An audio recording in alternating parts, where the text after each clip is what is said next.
बिस्मिल्लाहिर्रहमानिर्रहीम। दज्जाल का ज़हूर इस्लाम की बड़ी निशानियों में से है। नबी करीम सल्लल्लाहु अलैहि वसल्लम की मुतअद्दिद अहादीस में तफसील से आया है। दज्जाल एक बहुत बड़ा फितना हुआ जो क़यामत से पहले ज़ाहिर होगा और लोगों को गुमराह करने की कोशिश करेगा। नबी करीम सल्लल्लाहु अलैहि वसल्लम ने दज्जाल की कई खसूसियात बयान की हैं जिनसे मुसलमान उसे पहचान सकेंगे। दज्जाल का जिस्म टकना और गिट्ठा हुआ होगा। उसकी एक आँख खराब होगी जबकि दूसरी आँख अंगूर की तरह उभरी हुई होगी। इसकी पेशानी पर काफिर लिखा होगा जिसे हर मोमन पढ़ सकेगा, चाहे वो लिखा पढ़ना जानता हो या ना जानता हो। दज्जाल का ज़हूर मशरिक़ की जानिब से होगा और अहादीस में उसका आगाज़ खरासान के इलाके से बताया गया है।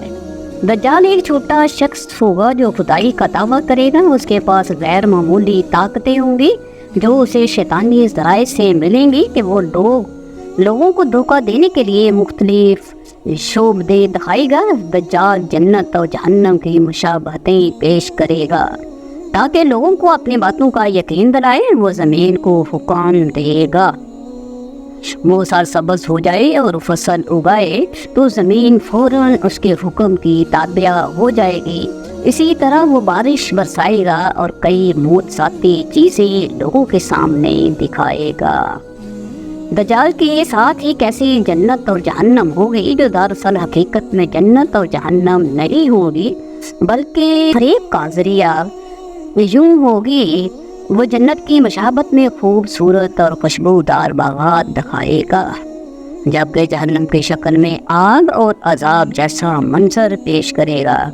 उसका मकसद ये होगा कि लोगों को धोखा दिया जा सके कि वो खुदा है और सब कुछ उसके इख्तियार में है। दज्जाल बहुत तेज़ी से मुख्तलिफ इलाकों में सफ़र करेगा। नबी करीम सल्लल्लाहु अलैहि वसल्लम की हदीस के मुताबिक दज्जाल के इब्तदाई दिन बहुत लंबे होंगे। पहला दिन 1 साल के बराबर होगा, दूसरा दिन 1 महीने के बराबर, तीसरा दिन 1 हफ्ते के बराबर और बाकी दिन आम दिनों की तरह होंगे। दज्जाल के फितने का सबसे ज़्यादा असर शाम और अराक के इलाकों में होगा और वो वहाँ के लोगों को गुमराह करने की कोशिश करेगा। दज्जाल दुनिया के तकरीबन हर इलाके में जाएगा और लोगों को अपनी बातों में उलझाने की कोशिश करेगा। सिर्फ मक्का मुकरमा और मदीना शरीफ ऐसे मकामात होंगे जहां वो दाखिल नहीं हो सकेगा क्योंकि फरिश्ते उन मकामात की हिफाजत करेंगे। इसके अलावा बाज़ दूसरे मकामात जैसे कि बैतुल मुक़द्दस और तोरे सीना भी दज्जाल के दाखिले से महफूज रहेंगे। नबी करीम सल्लल्लाहु अलैहि वसल्लम ने दज्जाल के फितने से बचने के लिए कुछ हदायत दी हैं। अहादीस के मुताबिक जो मुसलमान दज्जाल के फितने से महफूज रहना चाहे उसे सूरत कहफ की इब्तदाई और आखिरी आयात पढ़ने का हुक्म दिया गया है। उसके अलावा नमाज में एक मखसूस दुआ भी पढ़नी चाहिए जो दज्जाल के फितने से बचने में मददगार होगी। दुआ ये है, अल्लाहुम्मा इन्नी आऊज़ु बिका मिन अज़ाबि जहन्नम व मिन अज़ाबिल कब्रि व मिन फितनतिल महिया वल ममाती व मिन शर्रि फितनतिल मसीहिद दज्जाल। नबी करीम सल्लल्लाहु अलैहि वसल्लम ने यह भी फरमाया है कि अगर किसी का सामना दज्जाल से हो तो वो उसके सामने साबित कदम रहे और उसकी बातों में ना आए। मुसलमानों को चाहिए कि अपने ईमान को मजबूत रखें और अल्लाह से दुआ करते रहें कि वो उन्हें इस फितने से महफूज रखे। दज्जाल के फितने के खात्मे के लिए हज़रत ईसा अलैहिस्सलाम आसमान से नज़ूल फरमाएंगे। उनका नज़ूल दमिश्क के मशरक़ी जानब सफ़ेद मनारे के पास होगा और वो मुसलमानों के अमाम के साथ नमाज अदा करेंगे।